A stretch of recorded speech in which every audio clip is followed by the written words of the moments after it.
My name is Frank Harmon. I am 66 years old, and on a gray November morning, in the back office of a funeral home in Clarksville, Tennessee, my stepson slid a piece of paper across the table, tapped it twice with his finger, and told me I had 30 days to get off the land I had farmed for 31 years. He was smiling when he said it, not a sad smile, not a reluctant smile. The kind of smile a man wears when he has been waiting a long time for something and it has finally arrived. I looked at the paper. I looked at his face. And then I folded my hands on the table and said, "All right, Kyle. I understand." He blinked. He sat back. He had been ready for a fight, and I had just given him nothing to push against. I watched the confusion flicker across his face for just a moment before the smile came back. Wider this time, like he had won something he didn't even have to work for. He had no idea what I had spent the last 31 years quietly building. He had no idea what was already in motion. And he would not find out until it was far too late to do anything about it. But let me back up. Because to understand what happened that morning, you need to understand Carol. My wife Carol passed away 4 months before that meeting. Pancreatic cancer, 12 weeks from diagnosis to the end. She was 63 years old. She taught 3rd grade for 27 years at the same elementary school where she herself had once been a student. She made the best peach preserves in Dixon County, and she could name every bird that visited our back porch feeder by sight. She was the most decent human being I have ever known. I met Carol when we were both in our early 30s. She had a 5-year-old boy named Kyle from a marriage that had ended badly. I adopted him legally, 2 years after Carol and I married. I built him a treehouse in the big oak tree behind the barn. I drove him to every Little League practice for 4 years, even though he never once made contact with the ball. I sat in the front row at his high school graduation. I co-signed his first apartment lease. I paid off his first 2 credit card debts without saying a word about it to anyone, including Carol, because I did not want her to worry. I tell you all of this not to make myself sound noble. I tell you this because you need to understand that what Kyle did, he did not do to a stranger. He did it to the man who raised him. Carol's cancer moved fast. By the time the doctors caught it, there was nothing to do but manage the pain and say goodbye slowly. I slept on a cot in her hospital room for 6 of the last 8 weeks. I held her hand every night until she fell asleep, and I was there every morning when she opened her eyes. Kyle visited twice. The first time he stayed for 40 minutes. The second time he spent most of it on his phone in the hallway. After the funeral, I stayed at the farm alone. 812 acres of bottomland and ridge timber that my father-in-law had started buying up piece by piece, starting in 1959. When Carol and I married, the deed transferred into both our names. When her father passed, we inherited the remaining parcels. Over the years, I cleared fence lines, repaired the old tobacco barns, put in a pond, replanted the east ridge with white oak after the blight took the original timber. I poured every hour I had into that land. Carol and I had written our wills together 12 years ago, sitting at the kitchen table on a Sunday afternoon with our lawyer, James Whitfield. The farm would pass to me in full if she went first. Simple, clear, witnessed, filed with the county. James had it in his records. I had a copy in my fireproof safe. So when I sat down in that back office at the funeral home for what I thought was a routine administrative meeting with the estate, and Kyle reached into his briefcase and placed a document on the table, I was not prepared for what I read. It was a new will, dated 7 weeks before Carol died. It left the farm, the equipment, the mineral rights, the timber contracts, and every account Carol had solely in her name. All of it, to Kyle Robert Harmon. I read it twice. My hands were steady. Internally, something had gone very quiet, the way a field goes quiet right before a bad storm. Carol's signature was at the bottom. It looked like her signature, but Carol had been on a morphine drip for the last 6 weeks of her life. She had days where she did not know what month it was. She told me once that she could see her mother standing in the corner of the room, and her mother had been dead for 19 years. She never mentioned a new will. Not once. Not in any of our conversations, not in any of the notes she left me, not in the letter she had James deliver to me the morning after she passed, The letter she had written months before, while she was still clear-headed, the letter where she told me to take care of the bluebird boxes on the fence line, because she had been monitoring a nesting pair for 3 years. I looked up from the document. Kyle was watching me with that smile. She made the change in September, he said. She wanted me to have the farm. She told me you'd probably fight it. Carol, who had never once said a negative word about me to another human soul in 31 years of marriage. She said that, I repeated. She did. He shrugged, not unkindly, but with the practiced ease of someone who has rehearsed the conversation. Look, Frank, you're not family, not blood. You were her husband. But the farm was always a Bellamy property. It should stay with her bloodline. That's what she wanted. That's what the document says. Not family. Not blood. I had coached his baseball team. I had driven 400 miles round trip to pick him up from a college he flunked out of and never told Carol why I had made that drive. I had been at the hospital the night his daughter was born. I had fixed his truck 3 times and never charged him a dime. I set the document back on the table. I pushed it gently back toward him. I'll need some time to look this over, I said. My voice was calm. I was surprised by how calm it was. Of course, he said. But 30 days, Frank. That's what's reasonable. I'm not trying to be cruel about this. I just need to get the property situation sorted. Property situation. My wife was 4 months in the ground and he was calling our home the property situation. 30 days, I said. That's fine. I drove home. I sat on the front porch for a long time watching the light move across the ridge. I could hear the creek from where I was sitting. I had listened to that creek from that porch for 3 decades. Then I went inside, opened the fireproof safe, and took out a business card that was so old the edges had gone soft. James Whitfield, attorney at law. I had a newer number for him in my phone, but I wanted that card in my hand. I had known James since 1987. He had drawn up the deed transfer when Carol and I first married. He had written our wills. He had been at our kitchen table for more Sunday dinners than I could count. I called him that evening. He picked up on the second ring. Frank, he said, I heard about the meeting today. I've been waiting for you to call. James was 74 years old and had been practicing law in Montgomery County for 46 years. He was not a loud man. He did not raise his voice. Not ever. Not in all the years I had known him. But when James Whitfield became angry, the temperature in a room dropped 10 degrees.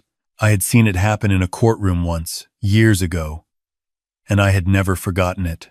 I told him everything. He listened without interrupting.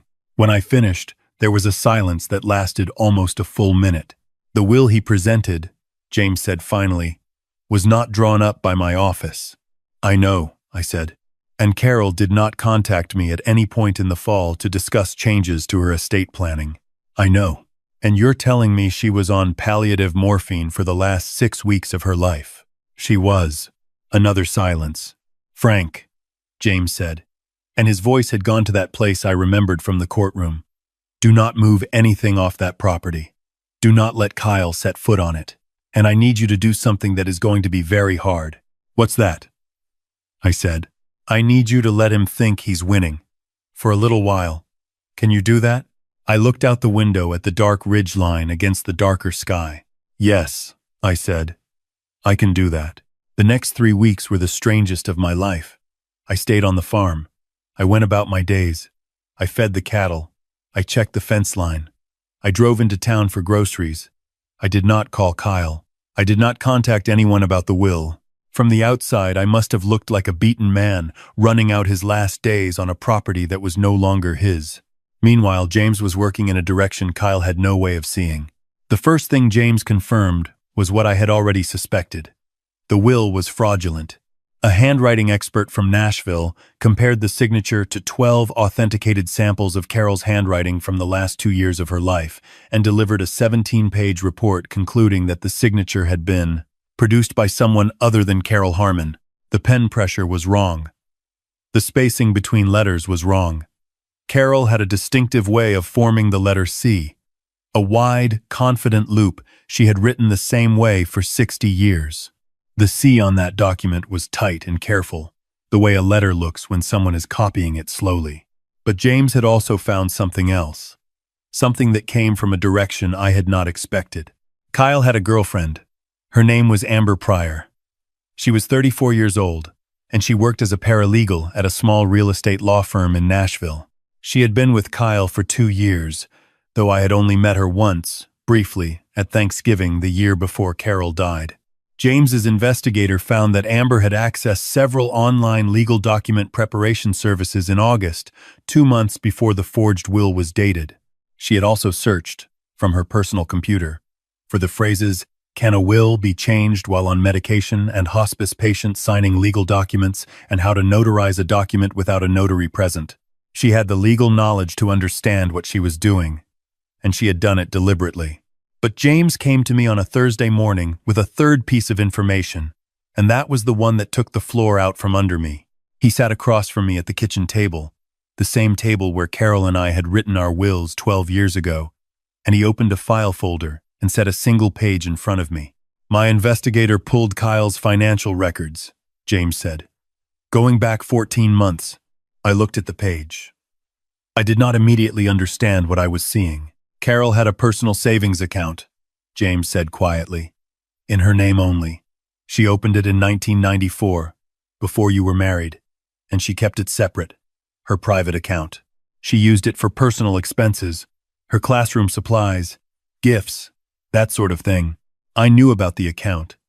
Carol was private about her finances in certain small ways, old habits from her first marriage, and I respected that.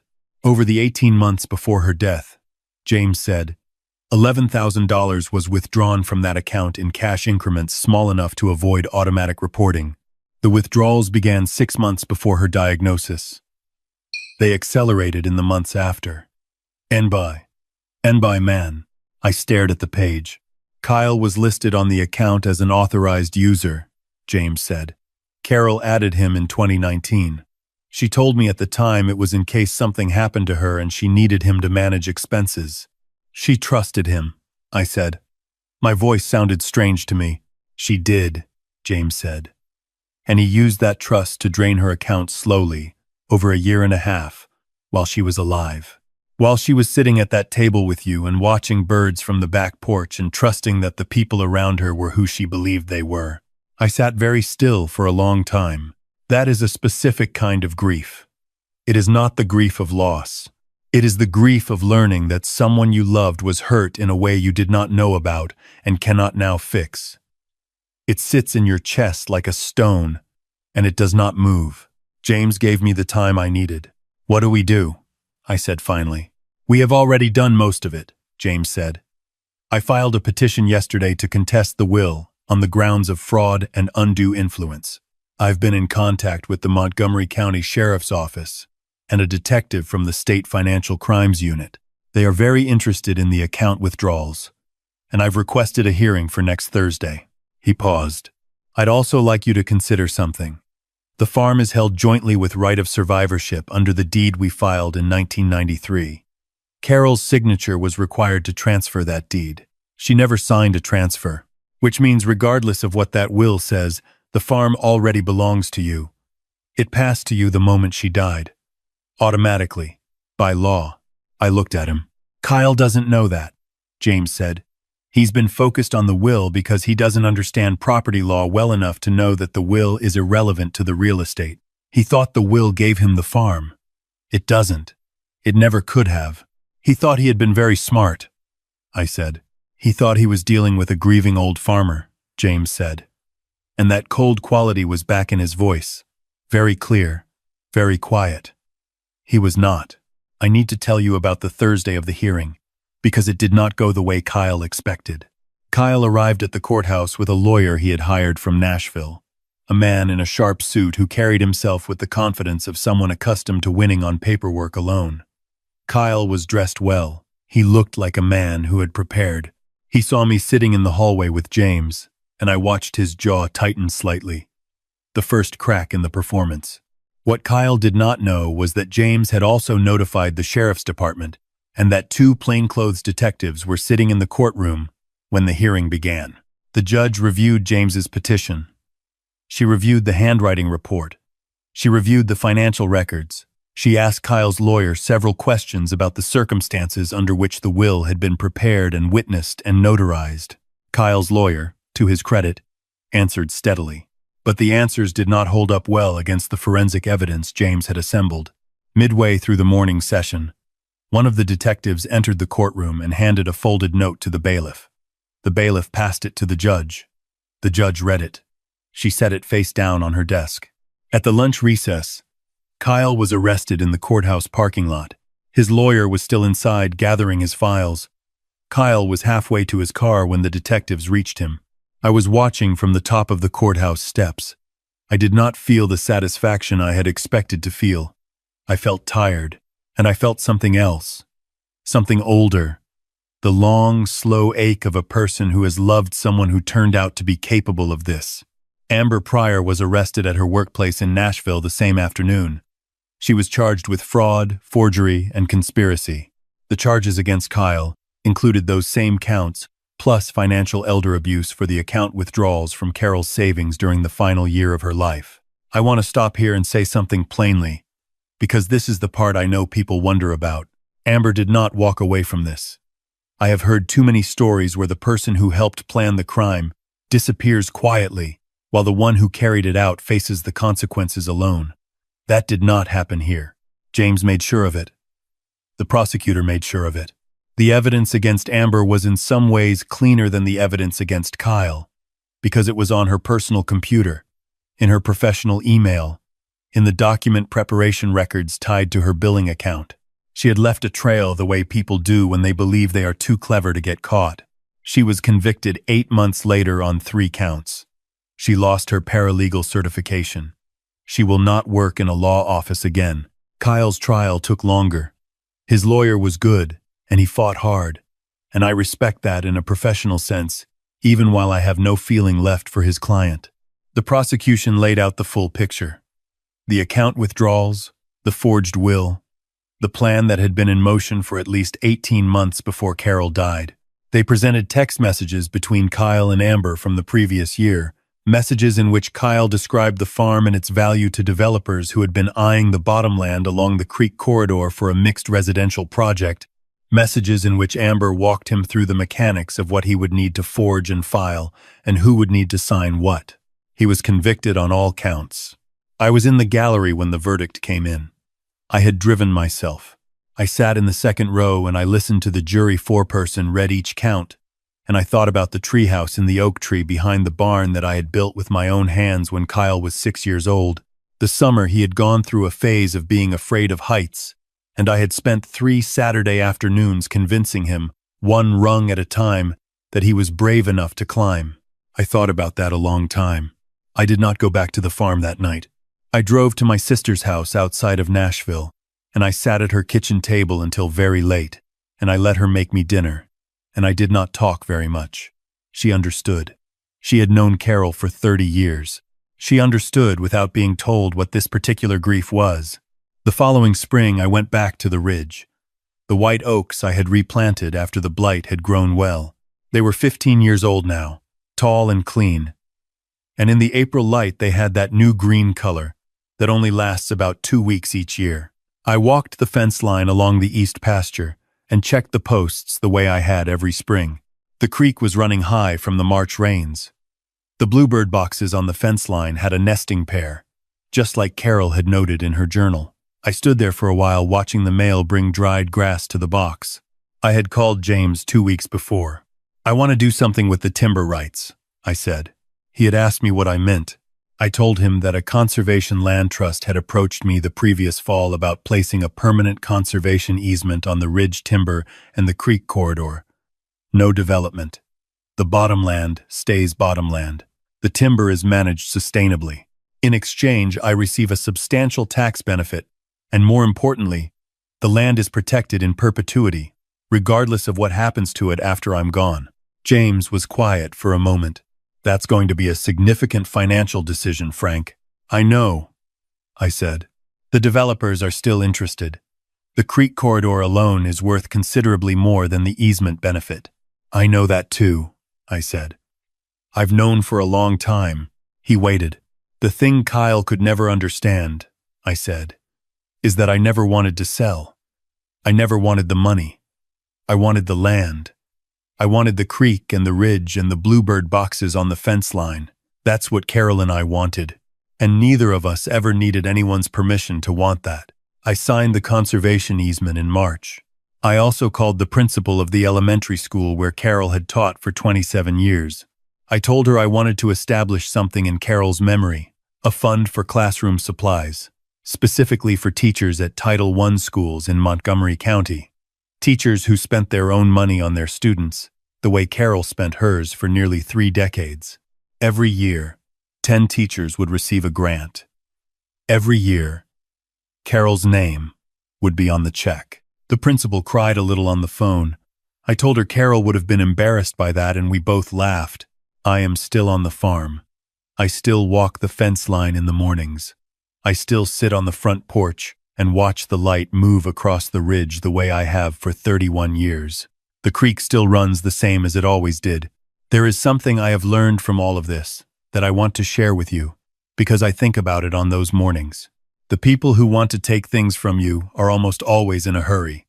They are impatient. They cannot imagine that anyone they have dismissed as old or tired or broken might be quietly doing something they cannot see. They believe that speed is the same as advantage, that acting fast is the same as acting smart. But a fence line built in a hurry fails in the first hard winter. A tree planted in shallow soil blows down in the first real wind. Everything worth keeping requires patience. It requires time. It requires the willingness to do the work that no one is watching you do. Carol knew that. Her father knew it before her. I learned it from both of them. Slowly, over the course of a life that I would not trade for anything, not even the parts that broke me. If you are watching this and you have been dismissed by someone who thought they understood your limits better than you do, I want you to know something. The quiet ones are not quiet because they have nothing to say.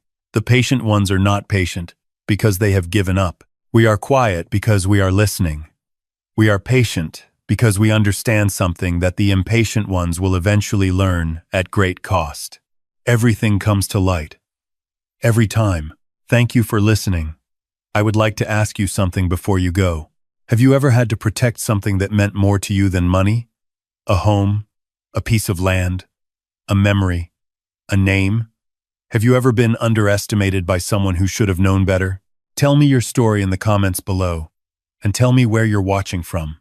Your stories remind me that I am not sitting on this porch alone.